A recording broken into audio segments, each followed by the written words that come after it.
당신의 말이 당신의 품격이다라는 제목으로 하나님의 말씀을 전하겠습니다. 제가 며칠 전에 시흥대로를 이렇게 걷고 있는데 어떤 분이 이제 휴대폰 통화를 하더라고요.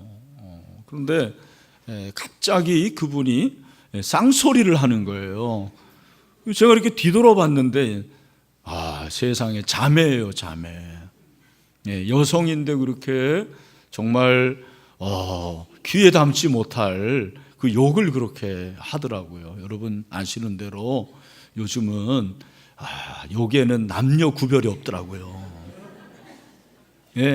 남성들도 물론이지만 여성들도 그렇게 욕을 잘하고 또 술도 얼마나 여성들이 잘 마시는 줄 몰라요.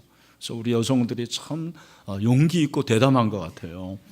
근데 여러분 제가 그 얼굴을 보는 순간 그분의 그 숙녀의 품격이라는 것이 완전히 사라지는 거 있죠. 이야,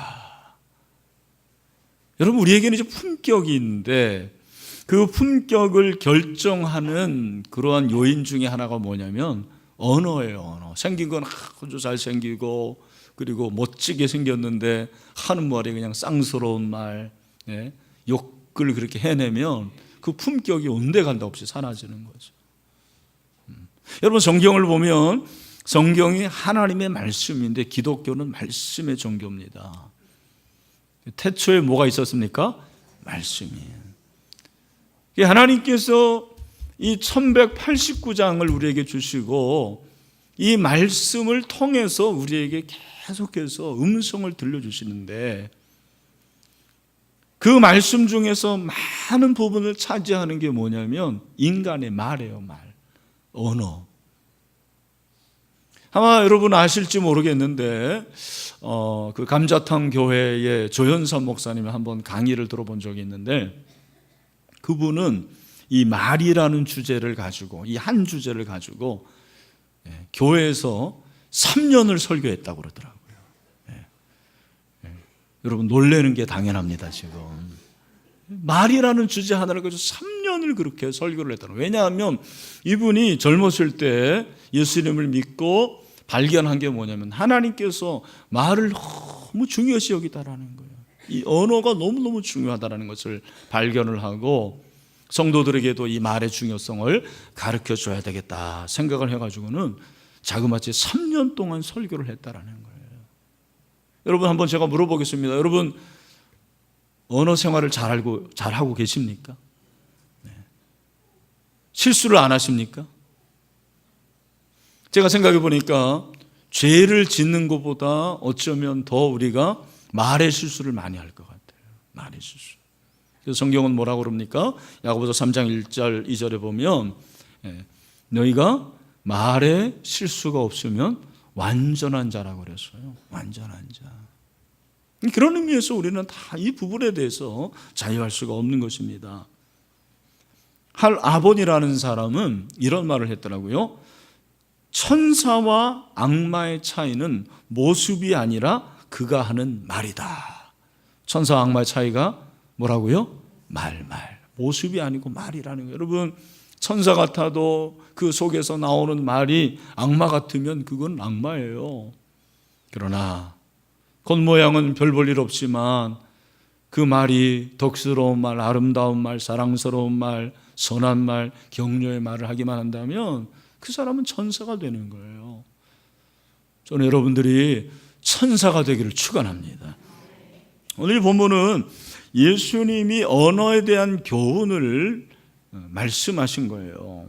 오늘 본문의 배경은 사실은 22절부터 시작이 되는데 사람들이 귀신에 들리고 눈멀고 말 못하는 사람을 예수님에게 데려왔어요. 그리고 예수님께서 그 사람을 고쳐주십니다. 여러분 그렇게 고쳐주셨다면 어떤 반응을 보여야 될까요? 무리들은 이분이 다윗의 자손, 다시 말해서 우리와 같은 평범한 분인데 어떻게 이런 기적을 행하냐라고 그런 반응을 보였거든요. 그런데 그 곁에 있었던 바리새인들은 뭐라고 말하는 거예요? 24절 바리새인들은 듣고 이르되 이가 귀신의 왕 바알세불을 힘입지 않고는 귀신을 쫓아내지 못하느니라. 여기 이는 누구를 말하는 거예요? 예수님이 누구의 힘? 바알세불. 바알세불은 어떤 존재입니까? 귀신의 왕이요, 왕.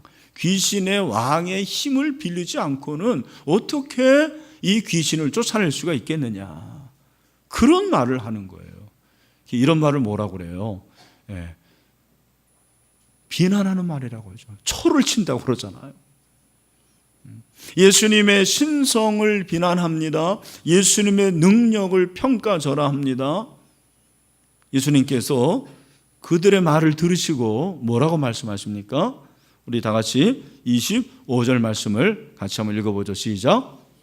예수께서 그들의 생각을 아시고 이르시되 스스로 분쟁하는 나라마다 황폐해질 것이요 스스로 분쟁하는 동네마다 집마다 서지 못하리라. 여러분, 여기 참 우리가 관심을 가져야 될 것은 예수님께서 그 바리새인들의 말을 들으셨는데 그들의 뭐를 아셨다라는 거예요? 생각을 하셨대요. 말을 들었는데 생각을 하셨어요. 아, 그렇구나. 저는 오늘 이 말씀을 통해서 너무나도 평범한 진리 하나를 발견합니다. 그것이 무엇이냐면 우리의 말은 생각의 결과예요. 우리의 말은 생각과 깊은 연관이 있습니다. 여러분, 제가 이렇게 설교하는 것도 제 생각, 물론 하나님의 말씀이 기본이지만 생각을 전달하는 거거든요. 여러분도 마찬가지입니다. 무슨 말을 하든 그것이 여러분의 생각이에요, 생각. 그래서 여러분들이 그 하는 말이 여러분의 수준이에요. 여러분이 하는 그 말의 성격이 여러분의 어떤 성품을 결정하는 거예요. 사악한 말을 하는 사람은 마음이 사악한 거죠. 만약에 비난하는 말을 자주 하는 사람은 그 마음이 비난의 영이 충만한 거예요. 만약에 여러분들이 남을 격려하는 그런 말을 잘하고 칭찬하는 말을 잘한다 그러면 뭐예요? 여러분의 마음에 칭찬의 영이 가득한 거죠. 성령으로 인해서 사랑하는 말을 하면 사랑이 가득한 거예요. 무엇입니까? 그 사람이 하는 말이 그 사람의 인격이에요. 그 사람의 품격입니다. 왜 그럴까요? 그 이유가 무엇일까요? 여러분, 품격이라는 말 자체가 그 사람의 타고난 성품과 바탕이에요. 그리고 사물 따위에서 느껴지는 품이에요, 품이. 여러분, 신사는 신사의 품위가 있죠. 그게 품격이에요. 숙녀는 숙녀의 품위가 있습니다. 품격이죠. 여러분, 그리스도인은 그리스도인의 품격이 있어야 될 줄로 믿습니다. 그것이 느껴져야 된다는 거예요. 여러분, 왜 말이 나의 품격일까? 왜 인격일까? 인격이라는 것은 오랜 동안 쌓아온 거예요, 여러분. 인격이라는 것은 하루아침에 된 것이 아니고 꽤 오랫동안 쌓여진 겁니다. 그런데 여러분 잘 생각해 보십시오. 여러분이 하는 말을 누가 제일 많이 들을까요? 누가 제일 많이 들어요? 네, 나 자신입니다. 내 아내가, 내 남편이 내 말을 많이 듣는 게 아니에요. 제일 많이 듣는 건 나예요, 나. 여러분이 1살 때 엄마 아빠부터 시작해가지고 지금까지 수많은 말을 했는데 그 말을 다 내 영혼이 듣는 거예요. 여러분 스스로에 대해서 말하는 것과 다름없습니다. 그러니 그것이 여러분의 인격이 되는 거죠. 그 말이 여러분의 인격을 형성하는 거예요. 마치 로마가 하루아침에 이루어진 것이 아닌 것처럼 여러분이 50년 살면 50년 동안 계속해서 말한 게 나에게 말한 거예요, 사실은. 그걸 내가 듣는 거예요. 그러니 그 말이 내 인격이 될 수밖에 없는 거죠. 여러분, 이 사실을 아셔야 돼요. 그런 의미에서 여러분, 우리가 하는 말이 얼마나 중요한지 몰라요. 여러분, 제가 이 설교를 하는 이유가 있습니다. 로마서를 강의하다가 갑자기 이 설교를 한 이유는 사실은 목회적인 필요 때문에 그렇습니다. 언제부터 제가 말에 관한 설교를 좀 하고 싶었어요. 여러분, 우리 신울교회는 참 좋은 교회입니다. 네. 3분은 정말 아멘이 안 나오네. 이야. 네. 여러분, 우리 진일교회가 참 좋은 교회인데, 그럼에도 불구하고, 지금 해도 괜찮아요. 네, 안 늦었어요. 네. 참 좋은 교회인데, 제가 목회하면서 참 아쉬운 게 하나가 뭐냐면, 말로 상처를 주고 상처를 받는 일이 너무 많다라는 거예요. 제가 이제 너무라는 단어를 썼어요. 아마도 그것은 서로 임의롭고 서로 가깝고 그리고 서로 친하기 때문일 수도 있을 거예요. 멀리 있는 사람하고는 절대로 언어의 실수를 할 필요가 없어요. 여러분, 혹시 문재인 대통령에게 말로 실수한 적 있나요? 그럴 기회도 없어요. 가까운 사람, 매일 만나는 친밀한 사람으로 인해서 상처를 주고 상처를 받는 거예요. 제가 최근에도 어떤 집사님 얘기를 들었는데, 그분이 참 꽤 멀리서 이렇게 우리 교회에 오는데, 어떤 분이 말로 너무 상처를 줘서 내가 이렇게까지 하면서 신일교회 다닐 이유가 있나라는 그런 자괴감이 들더라는 거예요. 제가 그분이 누구냐라고 묻지는 않았습니다. 제가 그런 얘기를 들을 때 목회자로서 정말 울고 싶어요. 그러면서 제 자신에 대한 뭔가 좀 안타까운 마음이 드는 거죠. 그런 게 다 내가 그래서 그런 거지. 여러분, 성도들이 담임 목사 닮는 거지. 담임 목사가 그렇게 말을 함부로 하고 담임 목사가 행동을 잘못하니까 그렇게 하는 거 아닌가라는 마음이 드는 거예요. 여러분, 제 자신도 사실은 언어에 대해서 실수를 왜 안 하겠습니까? 실수를 하는 사람이죠. 제가 목회자로서 이제 깨닫는 것은 뭐냐면, 작은 말이 결국에는 큰 불씨를 일으키는 거예요. 큰 불을 일으킵니다. 여러분, 평화 통일 그리고 세계의 평화를 위해서 서로 싸우고 그러십니까? 그런 게 아니고 자그만 것 때문에 부부가 싸우고 자그만 문제 때문에 목원들이 서로 싸우고 성도들끼리 그렇게 분란을 일으키는 거 아닙니까?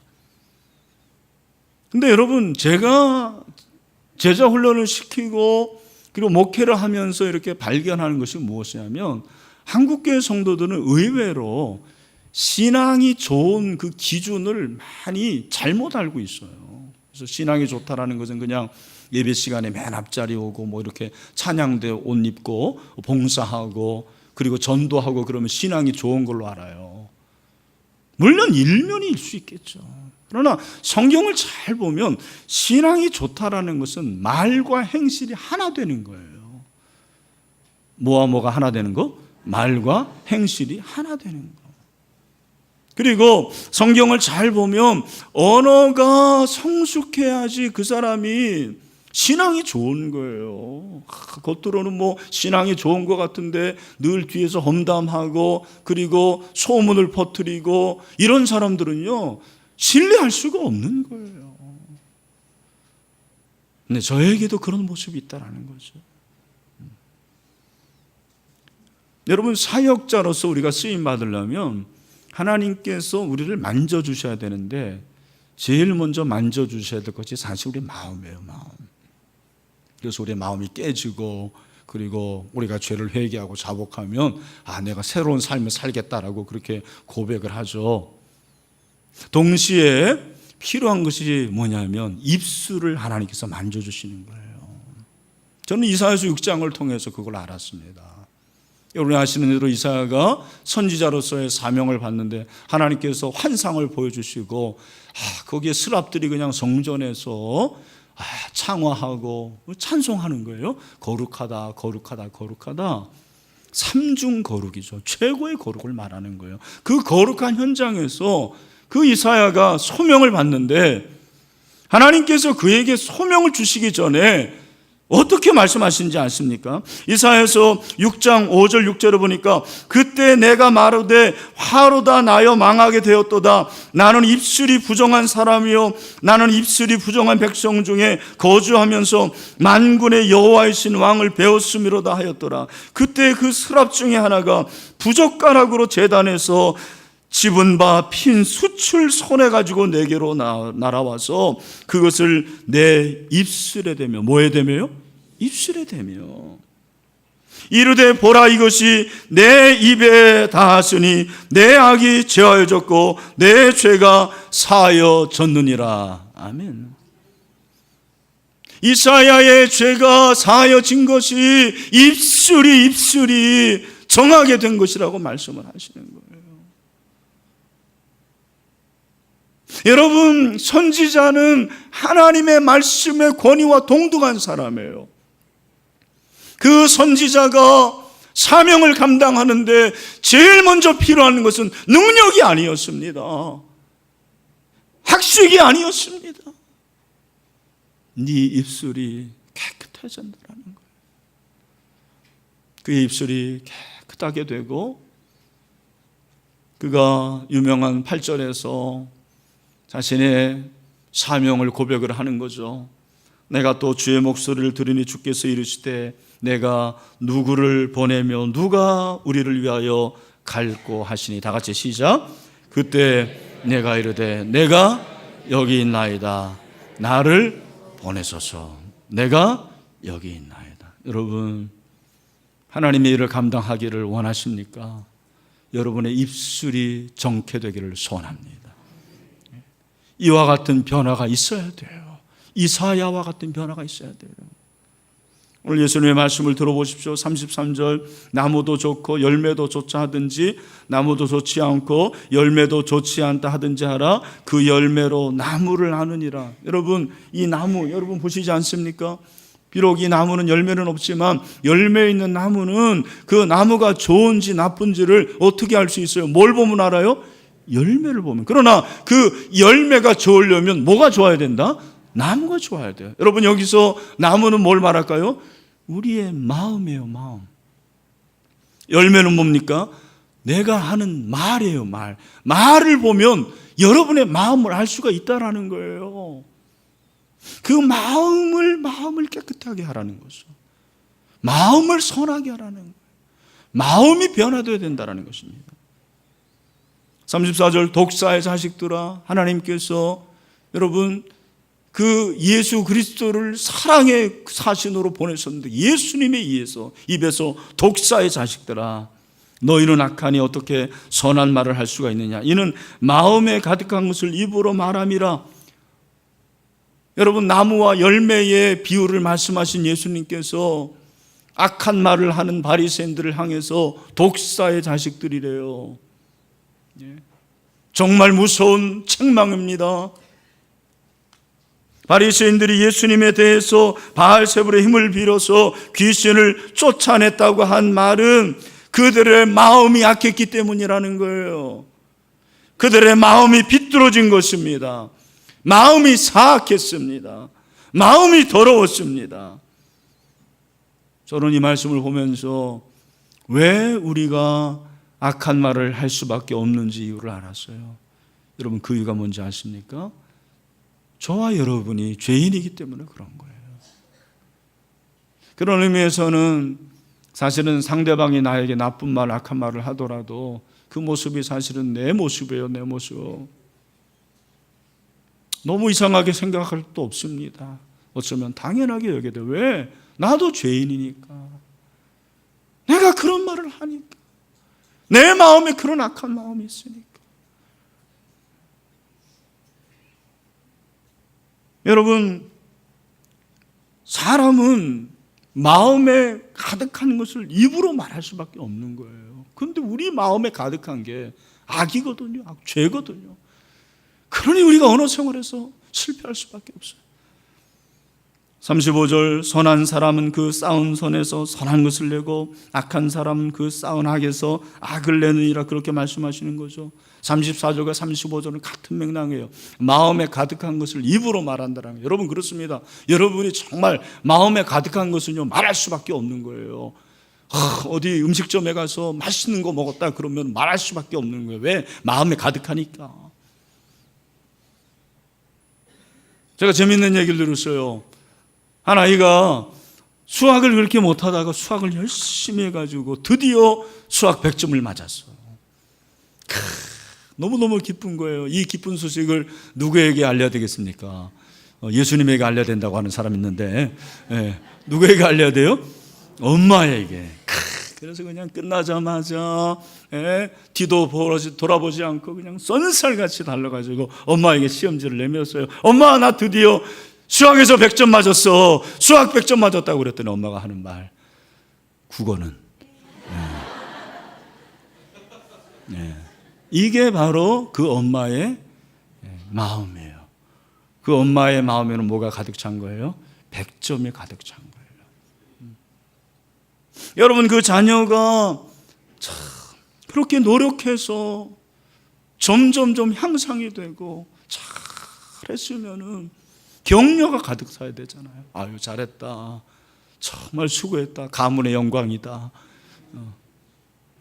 그게 아니고 그거는 어떤 분은 또 네 친구는 또 이런 사람이었어요. 몇 명 100점 맞았는데 이렇게 얘기를 하는 거예요. 사실은 그게 다 저와 여러분 아닙니까? 여러분, 그 독립운동을 했던 그 이상재 선생님의 일화가 아주 유명하잖아요. 평생 독립만세를 그렇게 외치고 독립운동을 했는데, 이분이 이제 그렇게 독립운동을 하다가 감옥에 들어갔단 말이에요. 그런데도 그 감옥에서 그냥 계속 독립만세, 대한독립만세를 외쳤습니다. 어떻게 하겠습니까? 막 매를 치고 그리고 고문을 막 하는 거죠. 그래도 그치지 않고 대한독립만세를 외치는 거예요. 일경이 하도 일본 경찰이 신기해가지고 도대체 당신은 어떤 사람이에요? 아니, 그거 외치지 않으면 되는데 외치지 말라고 이렇게 매를 때리고 고문을 가하는데 왜 그렇소? 그랬더니 이상재 선생님이 하는 말 들어보십시오. 여보시오, 지금 내 목까지 독립만세가 찼는데 건드리지 말아야지. 자꾸 건드리니 독립만세밖에 더 나오. 여러분, 저는 이 말씀을, 이 얘기를 보면서 내 안에 예수님이 가득 차면 말할 수밖에 없구나 깨달았어요. 여러분, 우리 교회는 왜 이렇게 전도하라고 난리냐, 법석이냐, 난리법석이냐 그렇게 말하는 사람들이 있어요. 정말 우리 안에 예수님의 십자가가 가득 차면 건드리기만 하면 나올 수밖에 없지 않겠습니까? 나를 위해서 죽으신 예수님의 그 십자가, 그리고 나를 위해서 부활하신 그 주님의 부활이 내 안에 가득 차 있는데 어떻게 그것을 감출 수가 있어요? 여러분 아시다시피 12제자들이 그렇게 겁장이었고 두려워 떨었고 예수님을 배신까지 했습니다. 그럼에도 그들이 성령 받고 성령으로 충만하게 되고 복음으로 충만하게 되니까 그들의 인생이 바뀝니다. 어떻게 바뀝니까? 사도행전 4장 18절 이후에 보니까 그들을 불러 경고하여 도무지 예수의 이름으로 말하지도 말고 가르치지도 말라 하니 베드로와 요한이 대답하여 이르되 하나님 앞에서 너희의 말을 듣는 것이 하나님의 말씀을 듣는 것보다 옳은가 판단하라. 그 다음에 다 같이 시작. 우리는 보고 들은 것을 말하지 아니할 수 없다. 그 말은 무슨 말이에요? 내 안에, 우리 안에 예수가 가득하다라는 말이에요. 십자가가 가득하다라는 거죠. 부활이 가득하다라는 거죠. 어떻게 말하지 않을 수가 있겠냐라는 거예요. 여러분, 우리에게 이런 은혜가 있길 바랍니다. 그 말은 사랑으로 가득 차면 사랑의 말이 나와요. 예수님으로 가득 차면 예수님의 말이 나오는 거예요. 여러분에게 선함이 가득 차면 선함이 나오는 거예요. 내 말을 점검해야 돼요. 35절, 선한 사람은 그 쌓은 선에서 선을 내고 악한 사람은 그 쌓은 악에서 악을 낸다. 선과 악의 기준이 무엇입니까? 여기서 말하는 건 말이에요, 말. 사실은 또 행함이 있는 말을 가리키는 것입니다. 여러분, 모든 질병은 아니지만 의학자들이 말하기를 70%의 질병은 내가 생각하고 행동하는 것의 결과라고 그러잖아요. 여러분이 싸우고 불화하고 더럽고 추악한 것을 생각하고 그걸 말하고 행동하면 그것이 병으로 나타나는 거예요. 그런 경우가 많다라는 거예요. 사랑하는 형제자매 여러분, 우리가 정말 예수 그리스도를 마음에 담고 말씀을 마음에 담고 그 선한 것을 통해서 선한 말이 나올 수 있게 되기를 주님의 이름으로 축원합니다. 36절 내가 너에게 이르노니 사람이 무슨 무익한 말을 하든지 심판 날에 이에 대하여 신문을 받으라. 여러분, 이 말씀은 우리에게 가르쳐주는 게 두 가지예요. 경고를 하십니다. 첫 번째 경고는 내가 한 말에 대해서 책임을 져야 된다는 거예요. 여러분, 말에 참 어려움이 뭐냐면 책임을 지지 않는다는 거죠. 정치인들도 책임 안 지잖아요.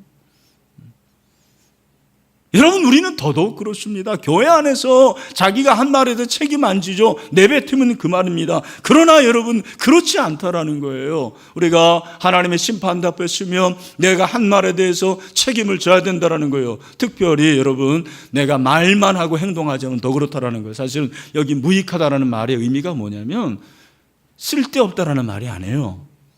이 말은 행동이 없다라는 거예요. 바리새인들이 그러했거든요. 행동하지 않고 말만 하니까 너희 그 말이 또 악한 말이니 너희는 신문을 받을 수밖에 없다라는 거죠. 또한 이 말은 우리가 말한 것은 돌이킬 수 없다라는 거예요. 한번 내뱉은 말 다시 담을 수가 없습니다. 엎드러진 물이 되는 것입니다. 그 말은 늘 조심하라는 거예요. 그래서 여러분, 죽고 사는 것이 혀의 권세에 달렸다고 성경은 말씀하고 있습니다. 여러분, 자신 없는 말은 하지 마세요. 사실이 아닌 말은 하지 마세요. 무익한 말 하지 마세요. 정말 하나님이 원하시는 그 품격 있는 말을 하는 그리스도인들에게를 주님의 이름으로 축원합니다. 여러분, 그렇다면 우리가 품격 있게 그렇게 주님이 원하시는 말을 해야 되는데 어떻게 그 말을 할 수 있습니까? 오늘 저는 본문에서 중요한 적용 한 가지를 말씀을 드립니다. 한번 같이 해봅시다. 크게 우리 비전홀에서도 시작. 마음의 변화를 받으라.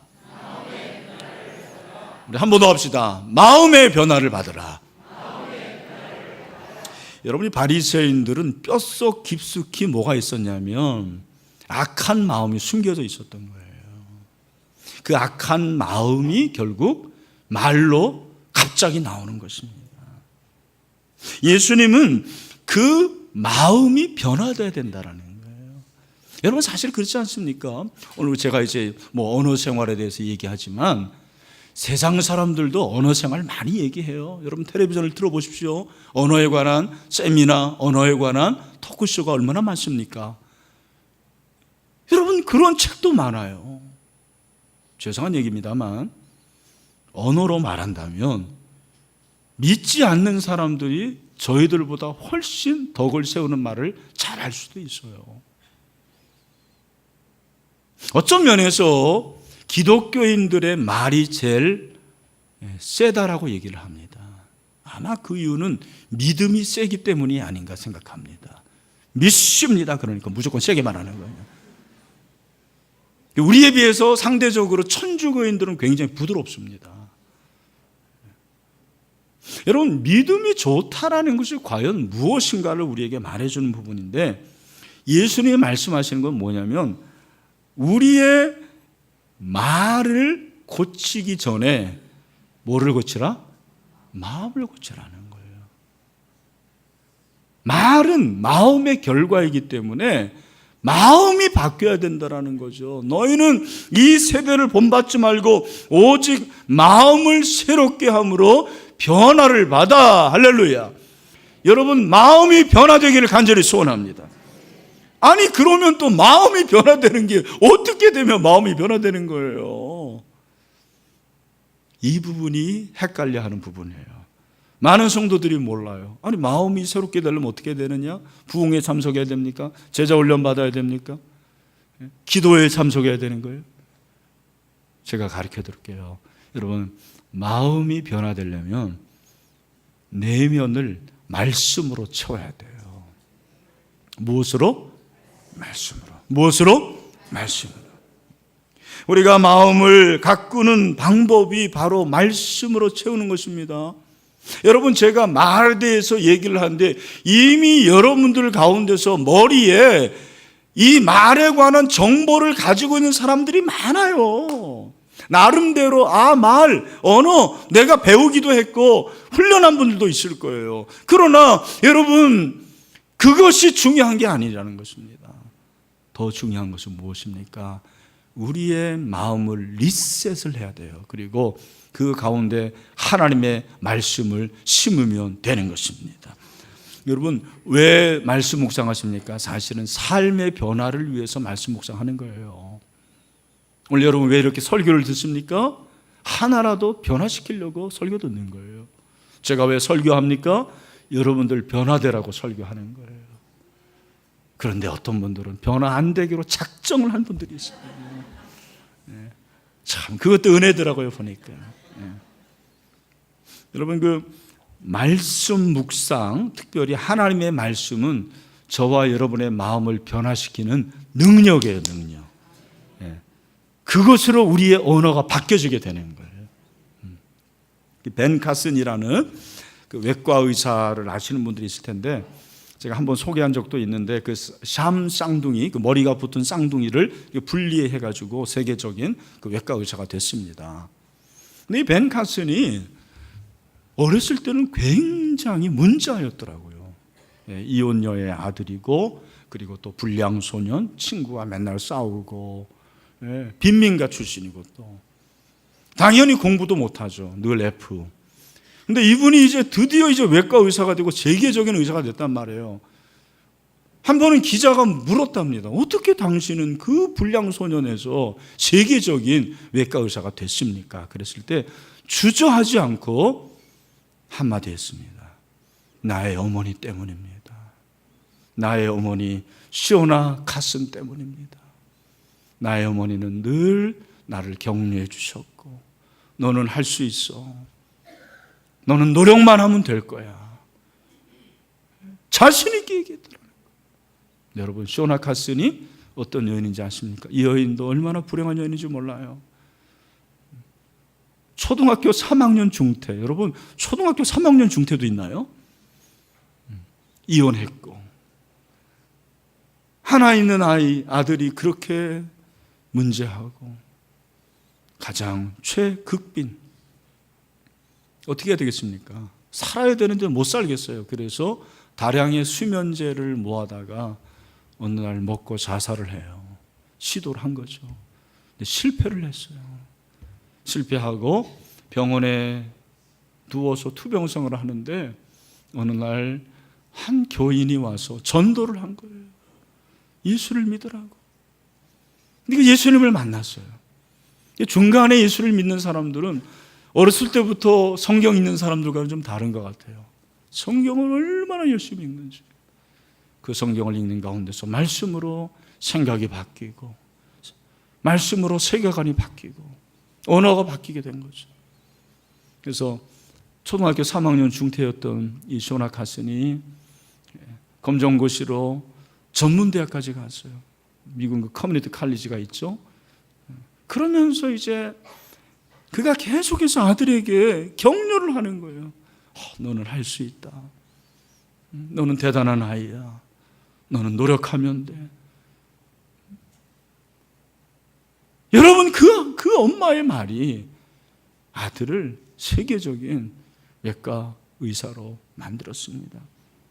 마지막으로 저는 잠언서 18장 20절 말씀을 여러분에게 소개를 하려고 그래요. 우리 잠언서 18장 20절 말씀, 특별히 여러분 가운데 마음이 나는 답답하고 나는 행복하지 않아요, 나는 감사가 없어요, 그런 분들이 있다면 이 말씀을 잘 보십시오. 우리 다 같이 읽읍시다. 시작. 사람은 입에서 나오는 열매로 말미암아 배부르게 되나니 곧 그의 입술에서 나는 것으로 말미암아 만족하게 되는. 저는 참 이 말씀이 너무 마음에 와닿았어요. 여러분, 여기서 계속 비춰주세요. 여기서 이 배라는 것, 사람은 입에서 나오는 열매로 말미암아 배부르게 된다. 이 배가 뭐냐면 영이에요, 영. 내가 왜 신앙생활을 하면서도 영혼이 배고픈지 아십니까?